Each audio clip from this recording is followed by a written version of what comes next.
Welcome to Miniseries Inequality in Post-Pandemic City, hosted by Global Research Program Inequality, GRIP. My name is Elina Troscenko and I'm Advisor and Research Coordinator at GRIP. Today I have the honor and pleasure of having a conversation with Atreyee, who is Associate Professor at Department of Anthropology at University of Copenhagen in Denmark, and who has done extensive work on gender and urban poverty in South Asia. Welcome. Thank you for having me. So this pandemic is not only a health crisis, but also a socio-economic crisis. And lockdowns and restrictive measures put in place have affected certain parts of economy, and some parts of economy has been completely paralyzed. So if you could comment on how this has affected urban populations who are less privileged, for example, daily wage workers, and what have been their coping strategies, and if there have been particular policies put in place to address these issues. Yeah, so that's a really good question because, as you know, India has been under extreme lockdown, not a partial lockdown as in many other countries. So the economy was completely closed down. And it has had a specific impact on the city because when you put 1.8 billion people under lockdown and 4.3 million people are daily wage workers and migrant laborers working in urban spaces, then this idea of quarantine becomes really difficult to implement on the ground. So what happened was that millions of migrant workers had to actually return to their villages. To quarantine at home. And because there was a complete lockdown and there was no public transportation which was available, there were people who actually walked from the south to the north of India. And many of them died of hunger and starvation along the way with very little support.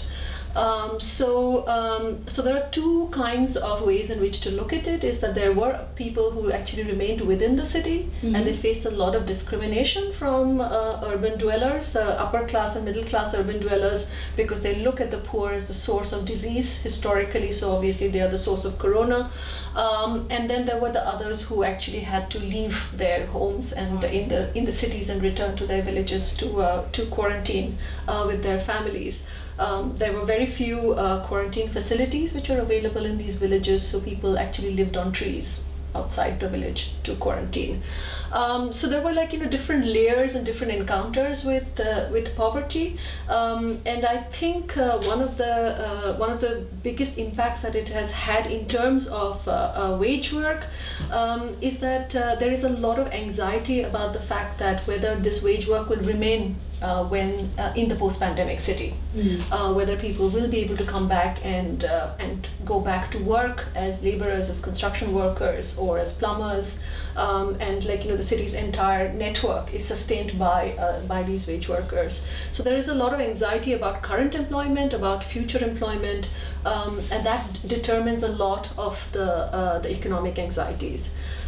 You did ask a question about policy, and I wanted to just touch upon that the government does have emergency funds which have been sent to people, but then sending it to 4.3 million wage workers is quite a task. A lot of wage workers, for example, who do have bank accounts, have managed to receive some money as compensation from the government, but the large part of the urban wage workers are unbanked. They get paid in cash and they live in cash, and so they have been struggling quite a bit.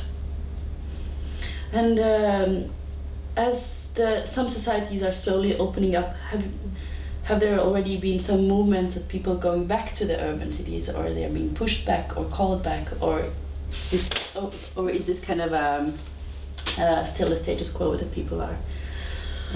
Yeah, very good question. So there are two levels again at which this is happening. One is that something I talked about earlier is that there are villages who are quite scared about coming back to the city because cities are the sites of infection. The kind of very closely knit slums that they will move back to will probably remain sites of infection.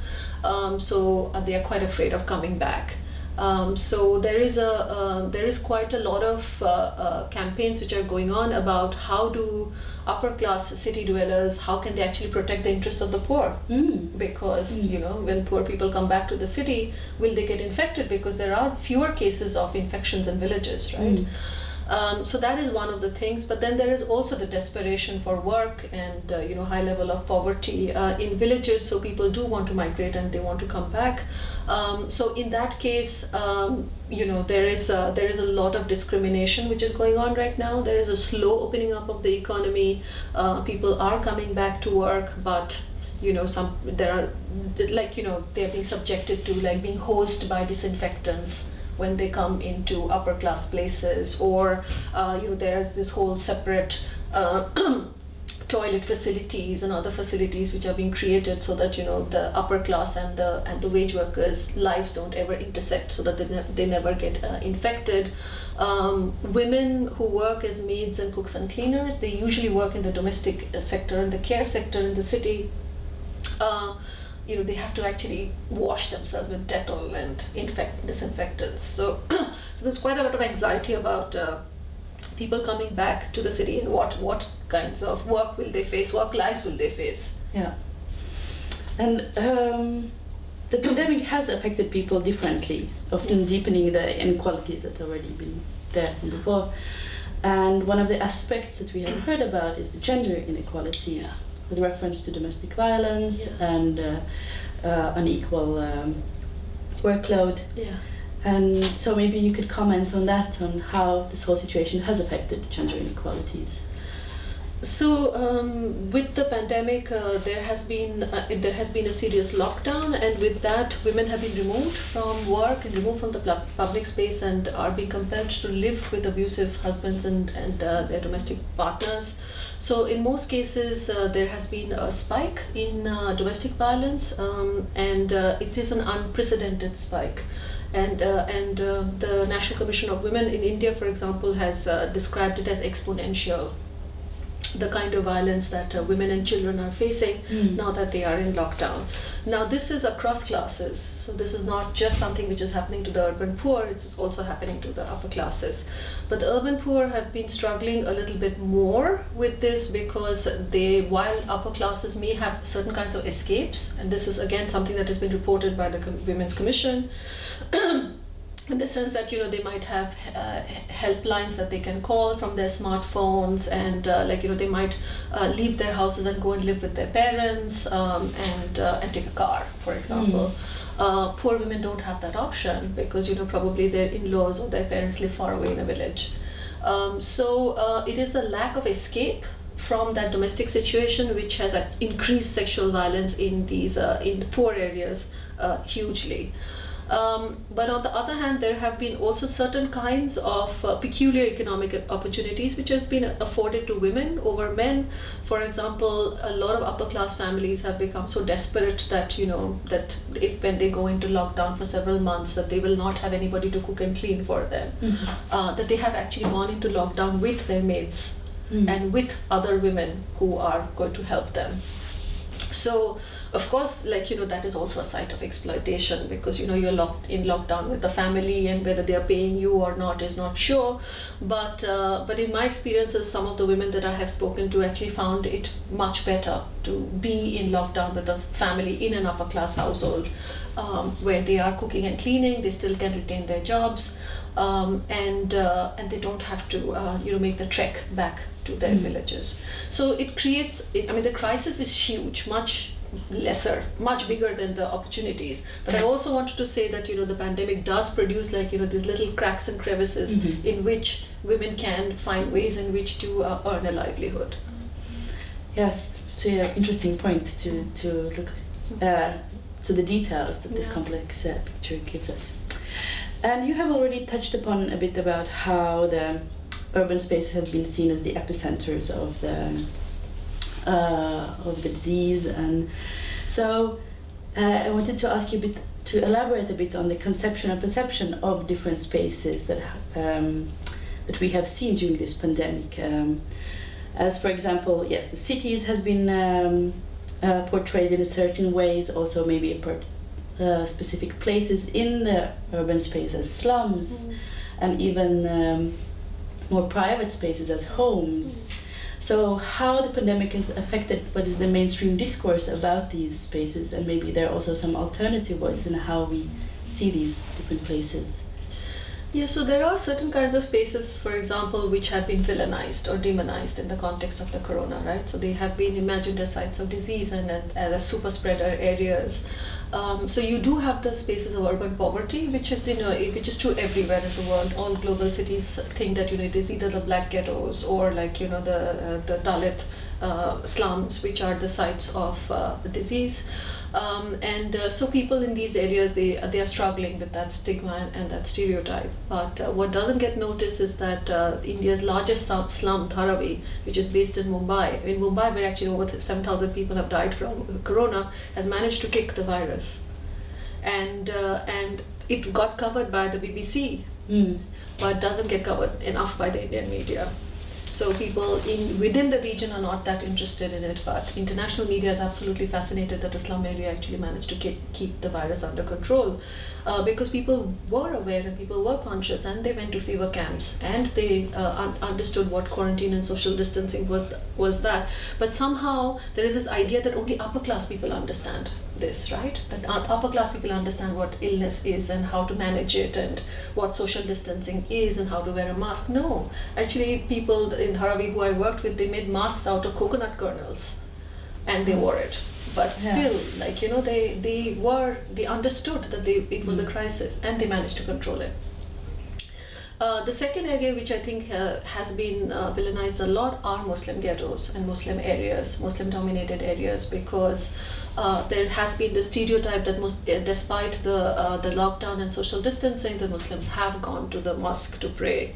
And because they have not followed rules of social distancing within these mosques, that there is, they have become sites of corona. And again, this is not something that is only happening in India. It's happening in various other parts of Asia more broadly, not just South Asia, where this idea that Muslims going to mosques they become the carriers of corona.